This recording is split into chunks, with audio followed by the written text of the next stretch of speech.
And breast feeding గురించి చాలా awareness జరుగుతోంది బయట దేశాల్లో గూడా. ఓవరాల్‌గా పెద్దవాళ్ళు చెప్పేదేంటంటే పాలివ్వాలి. లేకపోతే గడ్డలు ఫార్మ్ అవుతాయన్నది. ఇప్పుడు స్టడీస్ చూస్తే పాలివ్వని వాళ్ళలో బ్రెస్ట్ క్యాన్సర్ ఎక్కువ చూస్తున్నాం. ఖచ్చితంగా రిలేషన్ ఉందా వీటికి?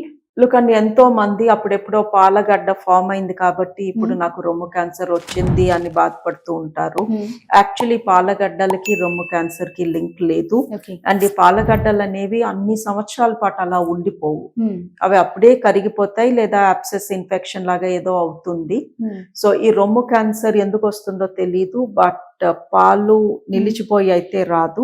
ఓకే. బట్ ఎవరైతే బ్రెస్ట్ ఫీడింగ్ చెయ్యరో వాళ్ళలో ఆబ్వియస్లీ పీరియడ్స్ ఎక్కువ వస్తాయి.